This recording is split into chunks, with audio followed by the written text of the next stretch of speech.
जसा लाडक्या बहिणींना धक्का बसलाय तसाच महायुती सरकारनं एका लाडक्या भावालाही धक्का दिलाय। महायुती सरकार बहुमतानं सत्तेत आलं खरं, पण तिन्ही पक्षात एकमेकांवर कुरघोडी सुरूच असल्याचं दिसतंय। विशेषतः राष्ट्रवादी आणि शिवसेनेतली जी दरी आहे ती कायम असल्याचं दिसतंय।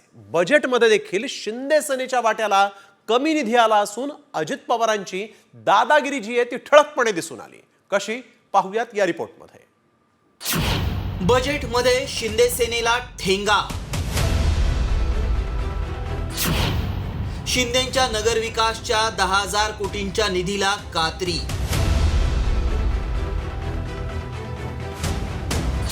सर्वाधिक निधी राष्ट्रवादीला। कॉमस्कोर नुसार आता isakal.com आहे देशातील नंबर 1 ची मराठी न्यूज वेबसाईट। प्रत्येक अपडेटसाठी isakal.com ला नक्की भेट द्या। महायुतीत सारं काही आलबेल चाललंय असं दिसत नाहीये। शिवसेना आणि राष्ट्रवादी काँग्रेसमध्ये निवडणुकीच्या पूर्वीही तूतूमैमय झाली होती। सेनेच्या माजी मंत्र्यांनी तर थेट अजित पवारांना लक्ष केलं होतं। तोच राग अजित पवारांच्या मनात आहे की काय अशी शंका येतेय, कारण अर्थमंत्री अजित पवारांनी बजेटमध्ये शिंदे सेनेसाठी हात आखडतास घेतलाय। इतकंच नाही तर नगरविकास खात्याच्या निधीलाच तब्बल 10,000 कोटींची कात्री लावली आहे। शिंदे गट निधी वाटपात तिसऱ्या स्थानी आहे। भाजप राष्ट्रवादीच्या तुलनेत शिवसेनेच्या मंत्र्यांच्या विभागांना कमी निधी देण्यात आलाय। बजेटमध्ये भाजपच्या मंत्र्यांना 1 लाख कोटींचा निधी देण्यात आलाय। शिवसेना शिंदे गटाच्या मंत्र्यांना 87,000 कोटी देण्यात आले। अर्थ खातं असलेल्या राष्ट्रवादीला भाजप शिंदे सेनेपेक्षा अधिक निधी मिळालाय।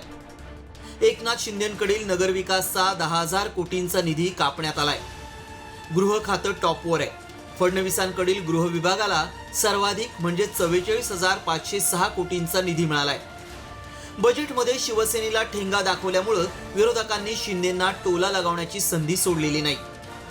1 नंबरचा पक्ष आहे भारतीय जनता पक्ष, 2 नंबरचा शिंदे साहेबांचा, 3 नंबरचा दादांचा, पण सर्वाधिक निधी कोणाला तर दादांच्या पक्षाला। लाडकी बहीण आणली, 1500 रुपये दिलेत आणि सरकार आणण्यामध्ये सिंहाचा वाटा कोणाचा? शिंदे साहेबांचा, पण पायावर धोंडा मारून घेतला ना। शिंदे गटाला सगळ्यात कमी निधी दिला गेलेला आहे, 3 नंबरचा निधी दिला गेला आहे। भाजपला 1 लाख कोटी आणि शिवसेनेला शिंदेला 87,000। ये तो सिर्फ ट्रेलर है, पिक्चर अभी बाकी है। योजनांबरोबर शिंदेंचंही महत्व संपलं अशा शब्दात विरोधक सेनेवर तोंडसूक घेत आहेत। एकनाथ शिंदे मुख्यमंत्री असताना त्यांनी निर्णय घेतलेले काही प्रकल्प फडणवीसांनी रद्द केलेत, त्यामुळे शिंदेंचे पंख कापण्याचा प्रयत्न सुरू असल्याची चर्चा आहे।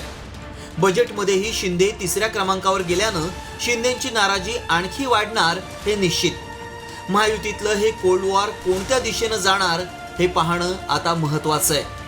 ब्युरो रिपोर्ट, साम टीव्ही न्यूज।